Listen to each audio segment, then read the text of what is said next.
see an alternative. You get a queen trade, you get a capture on e5. Denis Lazavik is thinking exactly along those lines. This is the luxury of being able to make a draw. You can essentially guide the game in the direction that you want. A6, okay, knight b to d4 looks pretty good. I think if Denis plays knight back to c3, Hikaru will castle queenside and try to trade on his own terms. I still think that's an equal endgame, but at least you get a little bit more meat on the bone there. Yeah, I agree. I'm gonna quickly analyze what you said, because I think it's actually a really instructive point in terms of how to play for must-win chess here. In this position after e5, a lot of players, I think, would say, okay, if I'm only playing for a draw, it's okay for the position to be closed. But that would have been the opposite of what you want. Despite the computer saying white is doing great, you're giving black a free roll in a closed position to slowly expand and maybe build up an attack. So this is a really heads-up play to not allow the closed position, despite what the computer says, and to force the game down a much more just direct path with the pieces being traded. So forgetting about the engine eval, engines love positions where you have space and comfort. I think that from a practical perspective, Denis made the right choice. But to your point, here goes Hikaru. He's castling queenside, and he might not even trade queens. If you take here, maybe he finds a way to just not take the pawn and keep the queens on the board. No, but he did. I mean, ED6, Queen D6 is on the board, Danny. And at first, I was with you. I think, oh, this is just an equal endgame. But no, actually, I think black probably has the upper hand if the queens are traded. I actually now kind of have soured a little bit on Denis's position. Because why? Because black has this bishop on g7. That's an incredibly powerful bishop. And after the queens are traded, white's got that pawn on c4. That's going to be a long-term weakness. Black's rook could even slide over to c6. And remember that white can't easily play the move b3. You would love to play b3 and connect your pawns, but you're always going to experience problems with that knight on c3. So Denis is actually pausing here. I'm not convinced that he's so happy with that endgame. I do think that he should trade queens here. I don't think that he should keep queens on the board because his king is quite compromised. But yeah, he's got his work cut out for him here. Hikaru definitely has chances in this endgame. Well, as much of an uphill task as it is to win on command with black, if you were to choose, one player in the world to have to do that, Hikaru is at the top of the list, right? Obviously, you think of Magnus, you think of Hikaru right after for a reason. So I agree with you. The more we look at it, despite my applauding of Denis not just going for the closed position, Hikaru is giving himself the best possible chances. Look, objectively, white should be okay here. He only needs a draw, but the more this game goes, Hikaru's going to defend this pawn, or maybe he'll just take and really make sure that he's got enough of an imbalance to squeeze here. I think he has to try, as you're saying, Danny. Knight takes g5, bishop takes g5, and bishop takes c3, ruining white's queenside pawn structure. Of course, you're trading more pieces, and you're getting the game closer and closer, potentially to a draw. And he's got to figure out a way to develop his knight. No, knight back to d8. Hikaru feeling that no, bishop takes c3, probably traded too many pieces for his taste. But this is a very artificial way to keep pieces on the board. Knight to d5, bishop to f4. And this is already looking pretty nasty for black. Hikaru taking a huge gamble here. And I think it's about to backfire. I think it already has.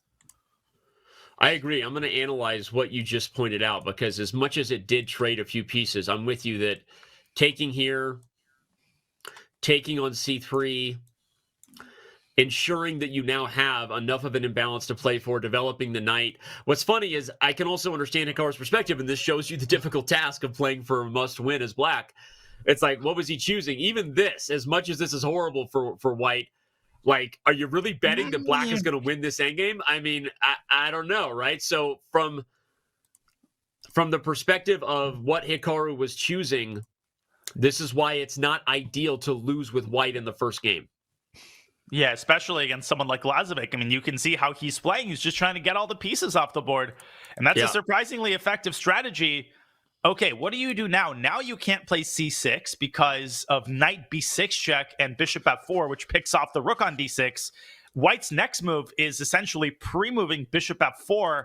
And I mean, just visually, you can tell that Hikaru is in massive trouble here. He needs a big mistake from Denis. He needs an anxiety mistake from Denis in the next couple of moves. If he doesn't get one, he's very likely to go down in flames in this game as well. Knight f6, but okay. Oh, Dennis has a huge tactic here. Bishop f4, rook d7. Then you take everything on c7, and you have knight takes f7 at the end of the line. I think he spotted it. Wow. All right, we got to analyze that again. We're going to stay right here. This is maybe Hikaru Nakamura's Chessable Masters. This is it. If Dennis spots this, bishop f4, rook d7, Danya's tactic, everything gets traded on c7, and you sacrifice temporarily on f7. Boom, goes the dynamite, rook e7, and after takes, White has a rook and a couple pawns for the two minors and really is in no danger of losing this endgame. Exactly. This could be what the doctor ordered. We'll see if Lazavik spots it. He's played bishop f4. Hikaru's on the clock, and he sacrifices the exchange to avoid this. Yeah, but this is complete desperation. Bishop to e5. Maybe Dennis can get away with that, but I would just go rook e2.